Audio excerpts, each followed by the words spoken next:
Rapaziada, beleza? Ó, terminou agora há pouco o Brooklyn Nets e Los Angeles Clippers e deu Nets, hein, cara? Nets venceu por 110-95 num jogo que comprovou duas coisas. A primeira, que Steve Nash de fato era um entrave nesse time. É só você ver como que o Nets tem jogado nesses últimos jogos sob o comando do Jacques Vaughn em comparação com o que jogava com o Steve Nash. É assim, é bizarra a diferença. E a segunda coisa que comprovou foi Kevin Durant é de fato imparável.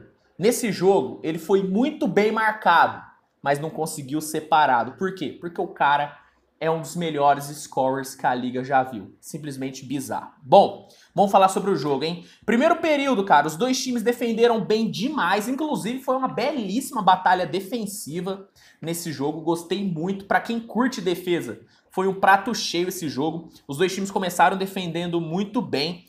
O Durant e o Claxton fizeram um trabalho maravilhoso contendo o Paul George no primeiro período, né? O Paul George teve 2 de 7 no field goal e durante todo o jogo, né? O Durant e o Claxton foram muito bem na marcação do Paul George. O Clippers conseguiu conter o Kevin Durant até os últimos 2 minutos, porque nos últimos 2 minutos, mesmo estando muito bem marcado, mesmo a marcação dupla do Clippers estando funcionando, o Durant conseguiu ali se soltar nos últimos 2 minutos, conseguiu ficar em situações de 1 contra 1 e terminou o primeiro período com 11 pontos. E quem jogou muito bem também foi o Edmund Sumner, né? Ele que tem sido o armador titular do Nets na ausência do Kyrie Irving. Começou muito bem o jogo dos dois lados da quadra. Foram 9 pontos para ele, chutando muito bem do corner. E um roubo de bola e um bloqueio, tá? O Sumner começou muito bem o jogo. Foi muito importante para o Nets vencer o primeiro período por 24-19. No segundo período, o banco do Clippers entrou muito bem. Entrou muito bem mesmo, eles combinaram, né? O banco inteiro do Clippers combinou para 12 pontos, 7 rebotes, 5 assistências e 4 bloqueios, tá? O banco foi muito bem. O Ivica Zubac deitou e rolou no garrafão, terminou o primeiro tempo com 10 pontos e 9 rebotes. O Ben Simmons, que rodou como pivô nesse jogo, foi mal pra caramba, tanto na defesa como no ataque. Mais um jogo, sabe, ridículo do Ben Simmons. E no segundo período, o Ivica Zubac deitou e rolou pra cima do Ben Simmons, que na maioria das vezes nem estava conseguindo chegar no Zubac para fazer a marcação. No finalzinho, né, quando o Jacques Vaughn colocou os titulares de volta, o Kevin Durant continuou muito bem, né? O Durant voltou bem, defendeu bem pra caramba, conseguiu 2 bloqueios, só que ofensivamente o Durant não foi tão bem no segundo período e o Nets acabou perdendo um pouquinho da sua vantagem, mas ainda foi pro intervalo vencendo por 4 pontos. Na volta do intervalo, o Clippers voltou com uma defesa muito forte mesmo, forçou turnover, foi pra cima, conseguiu atacar bem na transição e aos 6 minutos do terceiro período conseguiu virar o jogo, né, cara? Virou o jogo e abriu 4 pontos. Só que, novamente, Kevin Durant, mesmo muito bem marcado, decidiu, né? Foi muito bem, conseguiu atacar bem em transição. O Durant, ele foi muito bem marcado quando ele pegava a bola de costas para marcação. O Clippers foi muito inteligente em não deixar o Durant ficar muito de frente para o seu marcador. Porque o Durant, quando está de frente para o seu marcador, é quase impossível você contestar o arremesso dele. Então o que o Clippers fez? Deixou o Durant em muitas situações onde ele tinha que ficar de costas e girar para ficar numa posição melhor. E nesse tempo que o Durant demorava para girar, chegava um outro marcador do Clippers e forçava o Durant a dar um passe mais longo que poderia acarretar no turnover. Só que nos últimos 4 minutos, o Kevin Durant conseguiu usar muito bem as paredes que o Claxton fez e ficou em muitas situações favoráveis para pontuar. Aproveitou para pontuar na transição, que era onde o Clippers não conseguia forçar ele ficar de costas. Então, na transição, o Durant foi muito produtivo e botou o Nets na frente do jogo de novo. E no final, ainda deixou o Nets com 4 pontos de vantagem. E no último período, cara, foi assim, uma masterclass defensiva do Brooklyn Nets, sabe? O Nets trancou a defesa de uma forma que o Clippers ficou 5 minutos sem pontuar. 5 minutos sem pontuar. E é até um desenho interessante se a gente comparar com o jogo de ontem do Golden State contra o... Caramba, me fugiu o adversário. Cleveland Cavaliers, caramba, quase que eu esqueci que o Warriors enfrentou o Cleveland Cavaliers. Dá pra gente traçar um paralelo interessante entre o quarto período de Warriors e Cleveland com o quarto período de Nets e Clippers, porque nos dois períodos, nos dois jogos, as defesas funcionaram muito bem e um Curry decidiu o jogo. No caso do Warriors, a defesa do Golden State foi maravilhosa, deixou o Cleveland 3 minutos sem pontuar e o Stephen Curry foi lá e decidiu. E no caso do Nets, o Nets deixou o Clippers 5 minutos sem pontuar, defendeu uma barbaridade e o Seth Curry meteu muita bola de 3, cara. Realmente o Seth Curry teve um volume absurdo no quarto período. O Nets conseguiu meter uma run de 22 nesse tempo em que o Clippers ficou sem pontuar. O Clippers pontuou no comecinho e aí começou a contar a run.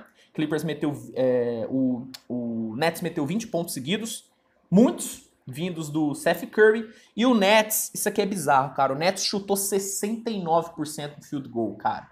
Foi assim, foi impressionante, uma vitória assim, incontestável, tá, do Brooklyn Nets, 6ª vitória do Nets na temporada, mais uma vitória sob o comando do Jacques Vaughn, e o Clippers perdendo em casa e, cara, sendo engolido, tá?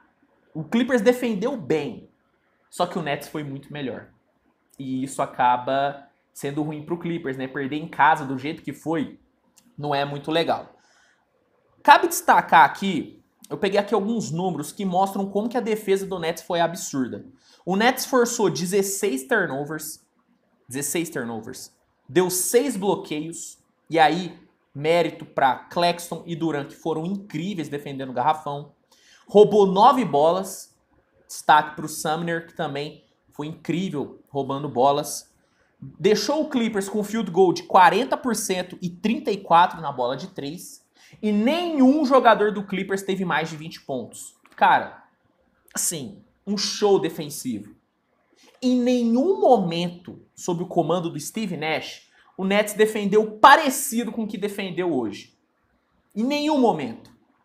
Isso é muito, né, assintomático, né? Isso deixa muito claro como que o Nash não conseguia tirar o máximo desses jogadores, diferentemente do que o Jacques Vaughn está mostrando nesses últimos jogos, né? Desde que ele assumiu o comando do Nets, o Nets começou a defender melhor e começou a jogar de uma forma mais organizada. E aí, eu não sei se é total mérito do Jacques Vaughn, que realmente tem esse time na mão, ou se é os jogadores finalmente jogando, tendo vontade. Porque a impressão que me dá é que esse bom basquete do Nets é muito mais reflexo da ausência do Steve Nash do que da presença do Jacques Vaughn. Mas assim, o tempo vai dizer, tá? O tempo vai dizer. A real é que o Nets está jogando muito mais na mão do Jacques Vaughn.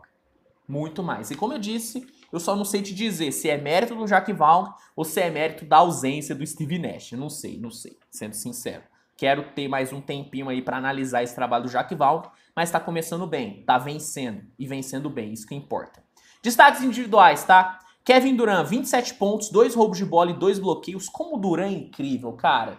Assim, o Durant foi bem marcado, o Clippers, sabe, o Clippers não errou na marcação do Durant, e mesmo assim, o cara teve um field goal bizarro, meteu 27 pontos, é o 14º jogo seguido do Durant com mais de 25 pontos na NBA, assim, é algo absurdo. O cara foi assim, bizarro na defesa, bizarro, ele trancou o Paul George em diversas posses. Cara, como o Kevin Durant é bom. Como ele é bom. E uma coisa que eu reparei, o Durant tá mais feliz jogando. Tá comemorando, sabe? Tá comemorando muito a cesta dos seus companheiros. E pra mim isso é reflexo da saída do Steve Nash. Ou talvez até da ausência do Curry, não sei. Mas eu acho que é mais da ausência do Steve Nash. Cara, como esse cara joga bola, velho? É impressionante. Seth Curry, muito bem. Desde que voltou, o Nets tá jogando muito melhor. Foram 22 pontos e 4 bolas de 3 pro Seth Curry hoje. Claxton com seu 5º double-double na temporada. 13 pontos e 14 rebotes e 3 bloqueios. Jogou uma barbaridade o Claxton. Pelo lado do Clippers, o Paul George não foi bem, 17 pontos, 5 de 21 no field goal e 1 de 6 para 3 pontos, foi muito bem marcado e parado. Diferente do Durant, que foi muito bem marcado, mas não foi parado, o Paul George foi muito bem marcado e foi parado. E eu quero destacar o John Wall, que entrou bem no terceiro período, veio bem no comecinho do quarto período, foram 14 pontos e 6 assistências, John Wall foi bem. Mas o time em si do Clippers, cara, não conseguiu jogar por mérito da defesa do Nets. Mérito da defesa do Nets. Bom, Nets amanhã joga novamente em Los Angeles, só que enfrentando o Lakers. Eu vou cobrir esse jogo aqui no canal, então fica ligado para não perder. Para assistir esse jogo, recomendo que você assine o League Pass. E se quiser testar o League Pass por 7 dias grátis, é só você clicar no link que tá no primeiro comentário fixado, que aí você vai ter 7 dias grátis para testar o League Pass. Inclusive, pode assistir o jogo de amanhã entre Lakers e Nets de graça. Então, fica aí a dica.